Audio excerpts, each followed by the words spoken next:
하나님은 이렇게 끝까지 거역하는 이들을 버리셨습니다. 그리고 새로운 백성에게 이 제사장들 역할을 맡기셨습니다. 그들이 누구입니까? 그들이 바로 로마서 9장 24절과 27절 그리고 계시록 1장 6절에 나타난 그 말씀 그대로 그의 아버지 하나님을 위하여 우리를 나라와 제사장으로 삼으신 그에게 영광과 능력이 세세토록 있기를 원하노라. 아멘. 이것은 이제 더 이상 이스라엘 민족을 두고 하는 얘기가 아닙니다. 하나님의 언약을 믿고 예수 그리스도의 말씀을 믿는 그 사람들이 바로 그리스도의 새로운 제사장 백성이 되었다 그런 얘기입니다. 그런 의미로서 여러분과 저는 바로 새로운 시대의 제사장 백성인 것입니다. 이 새로운 백성들에게도 이스라엘에게 맡기셨던 것처럼 분명한 사명이 있습니다. 여러분들이 그래서 그 훈련을 지금 하고 있는 것입니다. 어떤 사명입니까? 바로 말씀에 대한 사명인 것이죠. 베드로전서 2장 9절에 보면 그러나 너희는 택하신 족속이요. 자 보세요. 베드로전서라 그러면 신약입니까? 구약입니까? 신약이죠. 그러므로 여기는 이스라엘 백성들을 두고 하는 말입니까? 아니면 새로운 하나님의 백성을 두고 말합니까? 그렇죠. 그러므로 구약적인 방법, 구약적인 제도 하에서 설명을 하는 거예요.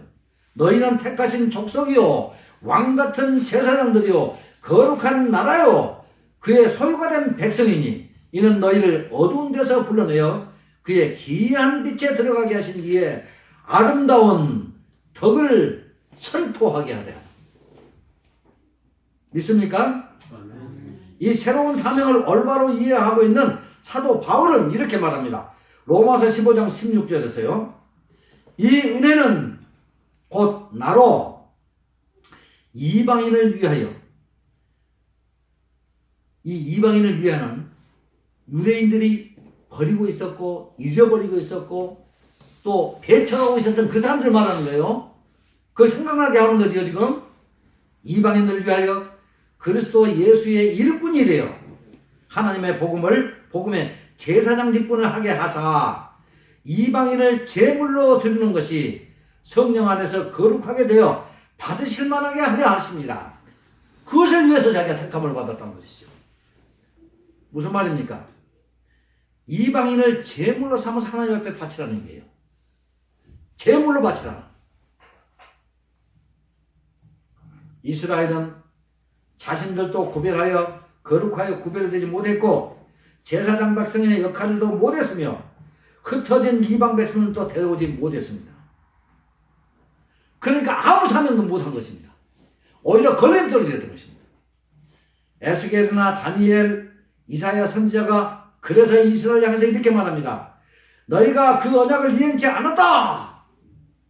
그들의 메시지의 핵심이 그거예요. 그것 때문에 그들은 이방인에게 짓밟히겠고 열방에 흩어져서 제2의 출애굽을 해야 될 것이다. 이것이 그들의 메시지예요. 그래서 주님도 말씀하시죠. 먼저 된 자가 나중에 된다. 먼저 부름을 받았던 이스라엘이 그 사명 감당하지 못하니까 제일 나중에 돼버렸어요. 에스겔은 포로로 잡혀있는 이스라엘에게 이제 하나님의 언약을 회복하고 시온성을 새로 복구하여 그곳에 성전을 회복하게 된다 하면서 여호와께서 여기 계신다. 그래서 여호와 산마로 에스겔서를 마칩니다.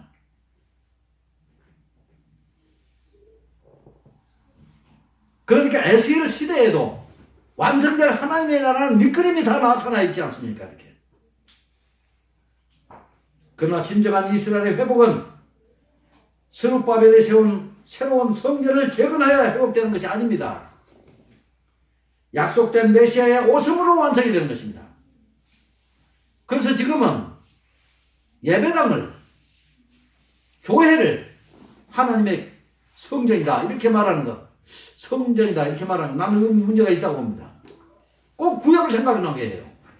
그리고 그 성전 안에서, 그 예배당 안에서 구약이 들어지는 그 예식과 의식을 그대로 하고 있어요. 또 오늘날 구약이 다가는데 지금도 각 교회에서 1,000번째, 1만 번째 뭐 그런 걸 바치고 있거든요. 그런 걸 바치려고 해도 못 바치게 해야 될 거 아닙니까? 왜 그렇습니까? 하나님께서는 교회를 몇 번씩이나 허물버렸어요. 예루살렘 성전을 에스겔서에 보면 처참하게 짓밟아 초토화시켜버렸고, 신약시대에도 마찬가지예요. 로마의 티투스 장군에 의해서 초토화돼 버렸어요. 돌 위에 돌 하나도 남기지 않고 다 멸절시켜버렸어요. 그러면 교회가 세상에서 없어져 버린 겁니까? 아닙니다. 에베소서는 분명히 얘기합니다. 교회가 바뀌었다는 겁니다. 건물인 그 교회가 뭘로 바뀌었다? 바로 너희 한 사람 한 사람, 그리스도의 언약을 붙들고 있는 너희 한 사람 한 사람이 바로 하나님의 성소라는 거예요. 하나님은 그의 언약을 붙들고 있으면 하나님은 그분 속에 들어가서 내가 너희와 함께 하겠다, 영원히 떠나지 않겠다, 진정한 일, 하나님의 성전이 우리 속에서 이루어졌다는 사실입니다. 그래서 수가셈의 여인에게도 이곳에서도 아니다, 저곳에서도 아니다, 진정한 예배는 신령과 진정으로 드리는데 이제 장소가 아니라는 거예요. 우리가 하나님을, 예수 그리스도를 메시아로 받아들이고 그의 언약을 우리가 받아들인다면 우리 자신 속에가 하나님이 거하시는 성막, 성전, 이것이 되는 것입니다. 그래서 에베소서는 교회론을 얘기하고 있는데, 교회에 대해서, 성전에 대해서 헷갈리고 있는 많은 사람들에게 진정하고 참된 성전이 무엇이냐는 것이죠. 오늘날 이 헛개비뿐인 이 교회를 짓기 위해서 성전을 재건하고 건축한다, 건축원금만 하는 교회가 어디 있습니까? 온갖 희생을 다 요구하고 있습니다. 오늘날 세상을 살아가기가 얼마나 힘듭니까? 근데 그 불쌍한 사람들에게 교회를 지면 복받는다고 하는 식으로 건물을 짓는데 모든 걸 다 희생하지만,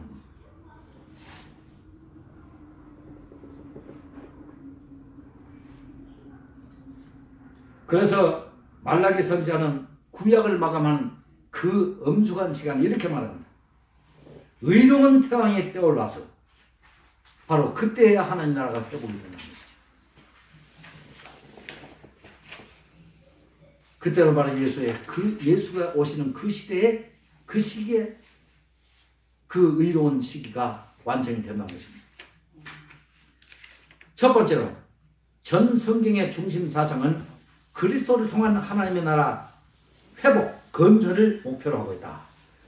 그러니까 성경은 목표가 딱 정해져 있어요. 애초에 처음 창세 전부터 하나님의 나라를 창설하시기로 정해져 있어요. 근데 그 하나님 나라는 언제 완성이 된다? 하나님께서는 그의 나라를 만들고 그의 나라 안에서 그의 백성들과 함께 교제를 나누면서 영원한 행복을 누리는 그 나라를 처음부터 계획하셨어요. 그러므로 성경은 그 모든 계획이 적나라하게 드러나고 있어요. 그래서 그 목표를 향해서, 그 목표 지점을 향해서 항상 그의 종들에게 그곳을 바라는 것이죠. 그래서 히브리서에서도 그렇지 않습니까? 믿음의 그 용장들을 전부 다 거론하면서 그들이 손짓하고 있는 것이 어디냐는 것이죠. 완성될 하나님의 나라. 그 나라를 바라보게 했습니다. 그럼 그 나라는 어떻게 완성이 되는가? 그 방편이 어떤 것인가? 하나님이 자기 희생, 즉 그리스도의 죽으심을 통해서, 희생을 통해서 완성되는 나라이다.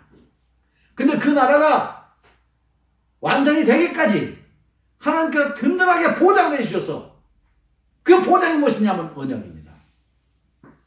그러면 그것을 붙잡고 있으면 이 세상에 오는 수많은 하나님의 사람들은 그 언약을 붙드는 자들입니다.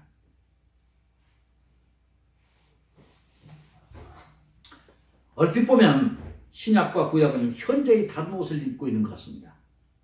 신약에는 예수 그리스도의 지상 활동, 그리고 교훈과 예언들, 그분의 구약에 대한 재해석과 또 그의 제자들의 활약상들이 적나라하게 소개되어 있습니다. 구약에는 마치 신화와 같은 옛날 사람들의 이야기들이 기록되어 있어요. 만약에 우리가 이 구속의 역사, 하나님의 전 경륜을 알지 못하고 성경을 본다면 그렇다는 얘기예요. 그렇다면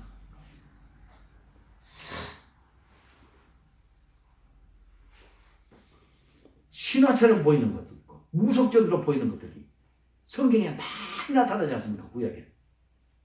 이것들을 정말로 미신, 신화 이런 것처럼 그냥 두지 않고 정말로 의미 있고 확실한 하나님 말씀으로 규명을 해놔야 돼. 그러다가 구속의 역사를 배우는 것입니다. 또 중동 지역에 위치한 이스라엘이라고 하는 특정 민족의 역사에 관한 글들이 또 나오지. 그들의 신을 섬기기 위한 계율들이 또 나오지. 또 흔한 남녀의 사랑 이야기, 그렇지 않습니까? 구약에 보면 남녀의 사랑 얘기도 나와요. 또 신기한 마술 같은 이야기들, 그렇지 않습니까? 엘사 시대에 보세요. 토끼가 물속에 빠졌어. 근데 나뭇잎을 이렇게 하니까 그냥 떠 올라와요. 요즘 그 마술하는 사람들 보면 꼭 그렇지 않습니까? 이게 어떻게 하나님의 말씀이냐? 또 어떤 한 개인의 실패와 성공들, 어떤 사람이 이렇게 해가지고 실패하고 성공하고 이런 것들이 또 물기를 보면 나타나지 않습니까? 그죠? 또 전쟁 이야기들. 전쟁은 또 왜 그렇게 많습니까? 무언가 통일된 주제나 어떤 목적이 없이 이어지는 조각 파편들 같은 글들이 다 모아져 가지고 이것이 도대체 무슨 뜻인지도 모를 것 같은 것들이 성경에가 무수하게 기록되어 있어요. 나는 성경의 이런 부정적인 모습을 이렇게 여러분들에게 부각시키고 성경을 믿지 말아라 그런 얘기를 하라는 것이 아니라 일반적으로 구속의 역사를 알지 못하고 보면은 이렇게 허탄하고 이상하게 보이고 조각조각난 이런 글들처럼 보이는 것이 어떻게 전체 이 부품들이 하나를 모아서 자동차가 구성이 되듯이 이렇게 될 수가 있는가? 없단 말을 안 하죠. 있습니다. 있으니까 제가 이런 얘기를 합니다. 그리고 그것들은 도덕이나 윤리 규범에서 벗어난 것들도 많습니다. 지금 각 종교에, 세상에 존재하는 각 종교의 핵심이 무엇입니까? 윤리적으로 바로 살자, 양심껏 살자, 도덕적으로 바로 살자, 이거 아닙니까? 근데 성경은 이것을 위반하고 있어요. 전혀 윤리적이도 않고 도덕적이도 않은 얘기가 많이 끼어 있단 말입니다. 그렇다면 이것들이 어떻게 우리가 생명을 두고 섬겨야 할, 믿어야 할 그런 말씀으로 둔갑할 수 있는가 하는 겁니다. 이것도 없으면 얘기 안 하죠? 이렇게 이해할 수 없는 것들이 생명처럼 큰 가치로 우리에게 인식되어야 할 그 개연성이 무엇인가? 타당한 이유가 무엇인가? 그것은 메시아이신 하나님의 아들을 통하여 세상을 구원하고 깨어져 버린 하나님 나라를 회복하시라고 하는 하나님의 계획들이 모든 인류들의 배도에도 불구하고 이 지상 역사 속에서 줄기차게 그리고 점진적으로 진행되어 왔던 실제 지상에서 일어났던 역사의 기록이기 때문입니다. 성경에 기록되어 있는 모든 내용들은 이상으로 보이는 내용을 제외한 모든 내용들은 전부 다 지상 역사에서 실제적으로 발전되고 있어 왔습니다. 그것은 아무도 부정할 수가 없습니다. 또한 그 메시아의 구원의 성격, 그리고 그 약속을 믿고 사는 사람들의 정서, 또 약속을 믿지 못하는 사람들에 대한 경고와 종말, 하나님의 약속의 신실성 등을 역사가 진행되어 오는 그 시대의 변천과 함께 각기 다른 표현 양식으로 실물로 기록했기 때문에 그렇습니다. 그러나 그 어떤 이야기도 그리고 어떤 기록들도 하나, 즉 메시아를 빼버리면 결코 설명될 수가 없습니다. 만약에 메시아를 성경에서 싹 빼버리면 아까 말씀드린 대로 성경은 무화적인 것이고 미신적인 것이 되고 알 수 없고 이해할 수 없는 그런 조각 문서들이 되고 마는 것입니다. 그렇기 때문에 우리는 구속사만이 성경을 해석하고 성경을 완전하게 하나로 해석해주는 대전제라고 하는 이 사실을 확실하게 이해할 필요성이 있습니다. 구속사 이외에, 그러니까 신이 이런 말을 하죠. 구속사는 성경을 해석하는 여러 방법 중에 하나다. 이렇게 말하는 사람도 있어요. 그래서 그 사람들이 그러죠. 그럴 수도 있죠. 그렇게 해서 이해가 돼도 되겠죠. 그렇게 설명할 수도 있겠죠. 이렇게 말하는 사람도 있어요. 그 사람은 성경 알지 못하는 사람입니다. 성경은 메시아를 빼버리면 쓰레기예요. 성경은 이렇게 구속사로 설명하지 않으면 어떤 의미로도 하나가 될 수 없는, 통일될 수 없는, 완벽하게 될 수 없는 그런 것이 되고 맙니다. 그러므로 제가 여러분에게 드리고 싶은 말, 이 책 전체를 통해서 제일로 하고 싶은 말이 있다면 바로 그거예요. 성경은 구속사로만 봐야 된다. 그래서 어떤 사람이 구속사를 어떤 목사님이 좀 안다더라. 구속사 하는 사람이 좀 일부 있다더라. 그것이 아니라 나는 단호하게 얘기합니다. 구속사를 모르는 목사는 목사가 아니다. 사기꾼이라는 거지. 종교 사기꾼. 이 독특한 구원의 역사는 확실히 일반적이지 않습니다. 그러므로 이스라엘의 역사를 일반적인 사관, 역사관, 즉 사학자들이 연구하는 관점에 동일한 방법으로 하려는 자세는 세상에서 유일한 하나님의 세상 구속의 역사로 알기를 원하는 자세가 아닙니다. 예를 들면 블레셋과 일전을 치를 전쟁 준비를 하고 있는 이스라엘의 전투태세를 한번 생각해 보세요. 결코 일반적이지 않습니다. 블레셋 관점에서 보면 술과 고기 그리고 무기와 전술로 이제 이스라엘과의 전의를 다지는 이 블레셋 군대 앞에서 정작 이스라엘은 금식을 하고 가슴을 치고 회개하고 무기 하나도 없는 이런 이스라엘은 차마 전쟁을 하려고 하는 사람들의 자세가 아닙니다. 그렇지만은 그 전쟁의 결과가 어떻게 나타났습니까? 이스라엘이 칼과 활을 잘 사용을 해서 전술을 잘 사용해서 이겼습니까? 아닙니다. 그 전쟁은 힘이나 무기에 의해서 승패가 갈리지 않았습니다. 역사적으로 볼 때 블레셋은 패전을 했지만은 이스라엘의 군대가 아니라 이스라엘의 신과의 전쟁에서 패했습니다. 이런 독특한 전쟁사는 오직 이스라엘의 전사에서만 찾을 수가 있기 때문에 일반적인 전술이나 역사관으로 이스라엘의 역사를 대하는 것은 성경을 하나님의 말씀으로 알고자 하는 자세가 결코 아닙니다. 오직 신앙으로서만 이스라엘의 역사는 설명될 수가 있기 때문에 그렇습니다. 그러므로 구약은 메시아의 출현의 필요성과 그 메시아를 역사 위에 보내주겠다 하는 하나님의 약속의 기록들이에요. 언약의 기록들이에요. 이 통일성이 일편 결여되어 보이는 듯한 이런 조각문서들의 집합체처럼 보이는 이런 글들은 하나님이 인간에게 약속한 그 메시아를 거기다가 대입을 하고 그 메시아를 매 사건에 집어넣었을 때 완전한 통일을 이루는 문서로 나타난다 그런 얘기입니다. 쉽게 얘기합시다. 성경에서 이렇게 보면 메시아와 아무런 관계도 없어 보이는 글들이 있어요. 그런 글들도 메시아를 거기다가 대입시키면 모두가 다 구속의 역사로 드러나는데 반대로 그런 모든 사건 속에서 메시아 하나만 제해버리면 모든 것들은 전부 다 쓰레기가 된다는 얘기죠. 그러므로 성경의 그 핵심은 모두가 다 메시아예요.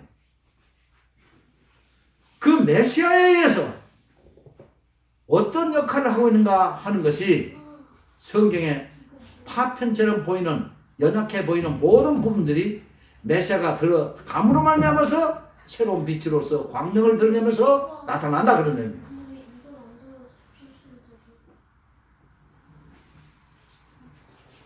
두 번째로 우리 같이 읽어봅시다. 시작. 신약은 약속의 성취, 즉 구약의 성취다. 예, 이거 잊어버리지 마세요. 만약에 우리가 지금 신약이 구약의 성취로서 기록됐다, 이걸 딱 안다면, 전제한다면 신약의 어느 부분을 보더라도 구약을 떠나서 설명이 되겠습니까? 안 되죠. 그러므로 신약의 그 어떤 부분을 우리가 만지고 또 상고하든지 간에 이것이 도대체 구약의 어느 약속, 언약에서부터 나왔는가? 이걸 알아야 할 거 아닙니까? 조금 전에 말씀드렸죠. 누가복음 15장은 탕자의 사건이 나오죠. 근데 대부분의 목회자들이 이 탕자의 사건을 설명하면서 이것을 한 가문의 얘기로 얘기해요. 한 가문에서 일어났던 불행한 사건.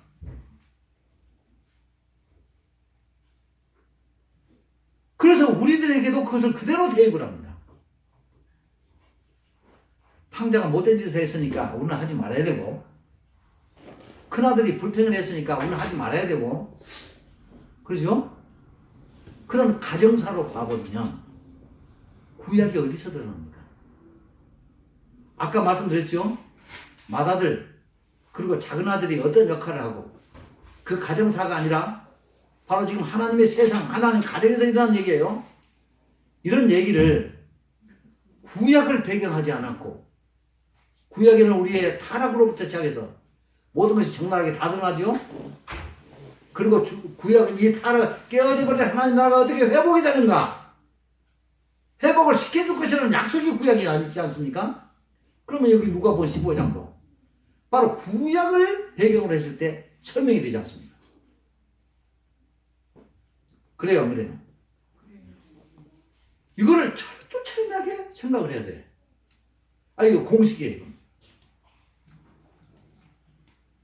구약에서 인류 구원을 위해서 희생 양으로서 보내주시겠다 약속된 그분이 실제로 이 땅에 오셨으므로 구약의 1차적인 약속은 성취가 된 것입니다.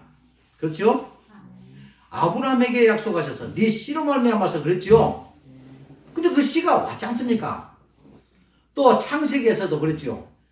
여인의 구원은 온다고 그랬죠. 그분이 구세주고 사탄의 머리를 상하게 할 것이라고 그랬죠. 그분이 오셨지 않습니까?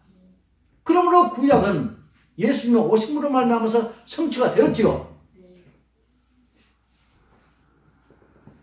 그분이 예수 그리스도였습니다. 이제 사람들은 구약에 약속된 메시아를 믿고 받아들여야 됩니다. 예수 그리스도는 그래서 공생의 상당 부분을 구약에 약속된 메시아가 바로 자신이심을 입증해서 성경을 할애하셨어요. 그래서 사복음서는 예수 그리스도의 지상 역사에 대한 사역에 대한 기록들이죠. 근데 그것이 두 파트로 각각 구분되었다 그랬죠. 그 첫 번째 파트가 무엇입니까? 그분이 누구신가, 이걸 입증을 하는 거예요. 그 다음에 두 번째 파트가 무엇입니까? 확정된 그분, 메시아이신 그분, 여인의 후손이신 그분이 오셨는데, 그분이 오셔서 도대체 우리를 위하여 무엇을 해 주실 것인가, 이것이 두 번째 파트라고 했습니다.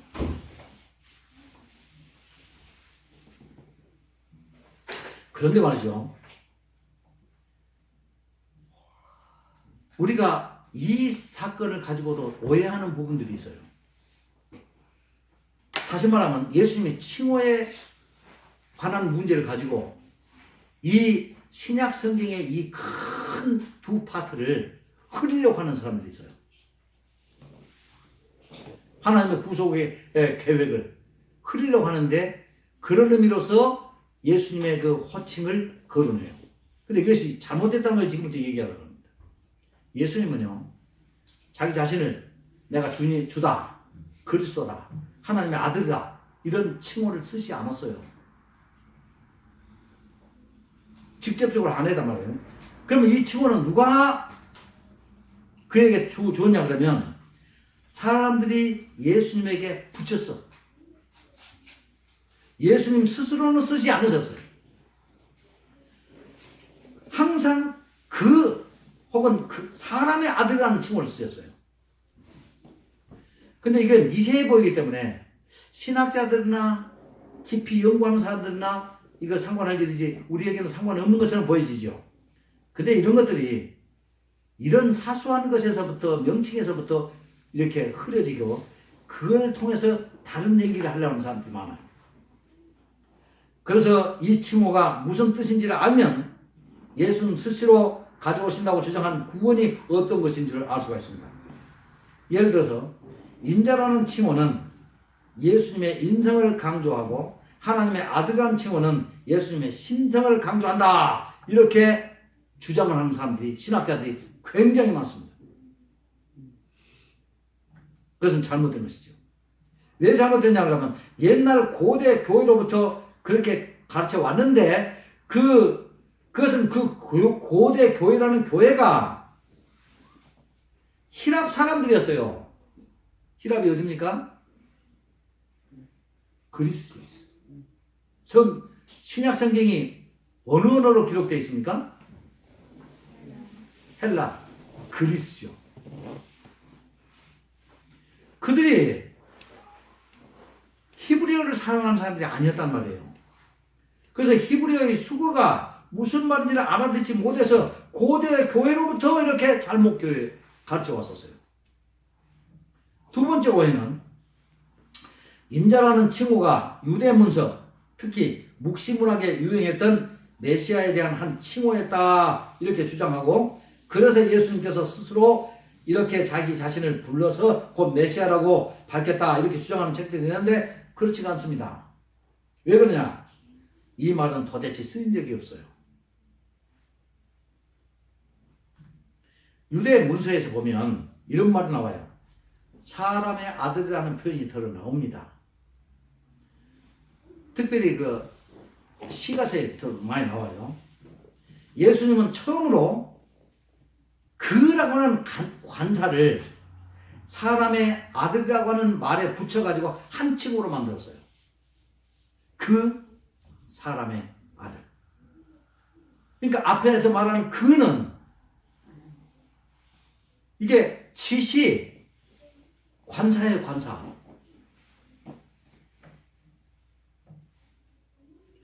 그 사람의 아들.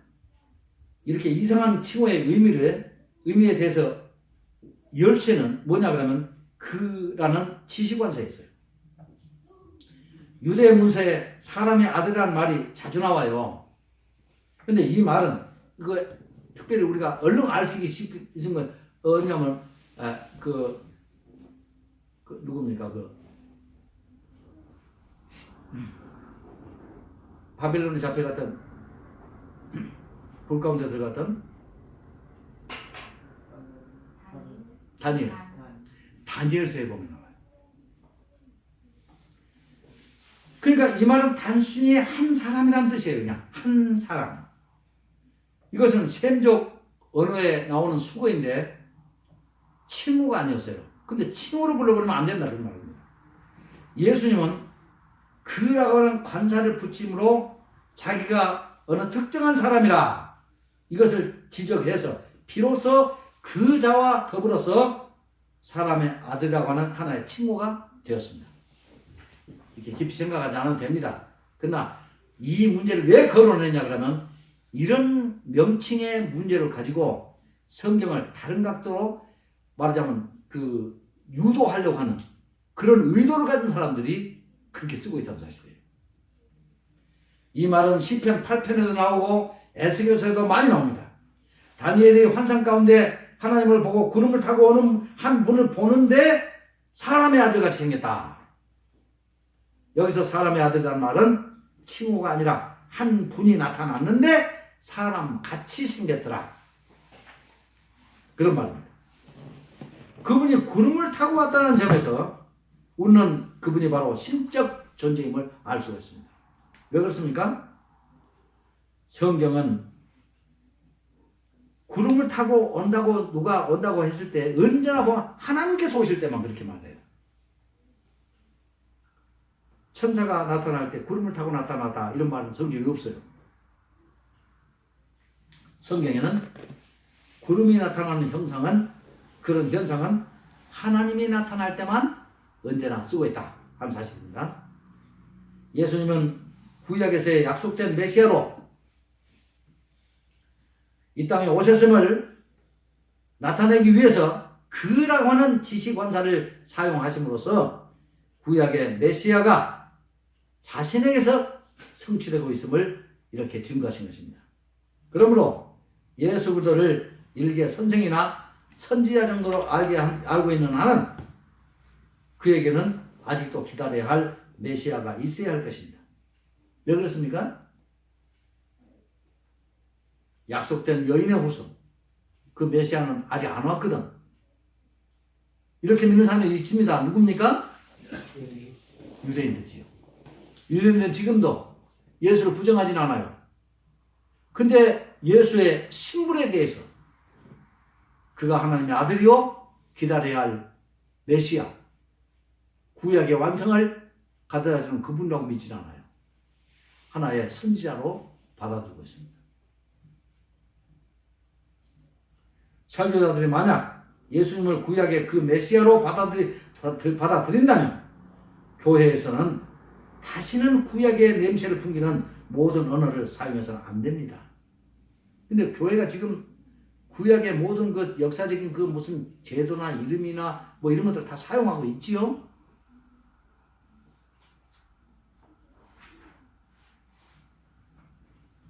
그 말은 무슨 말입니까? 오시마 했던 그 메시아를 예수 그리스도가 바로 그분이라고 하는 사실을 말로는 하는데 역사적으로 구속사적으로 입증을 못해요. 바울이 베드로를 책망할 때 율법의 요구인 할례를 선교지에서 중지시키지 못했음과 이스라엘과 이방인의 차별이 예수의 십자가 사건으로 완전히 철폐되었음을 가르치지 못했기 때문에 바울이 베드로를 신랄하게 책망을 했던 것입니다. 예수를 그 사람의 아들로 인정하지 않는다면 다시는 죄사함이 우리에게 있을 수가 없습니다. 왜 그렇습니까? 하나님은 메시아를 두 번 보내지 않아요. 한 번 보내신 그분으로서 되는데 그분을 우리가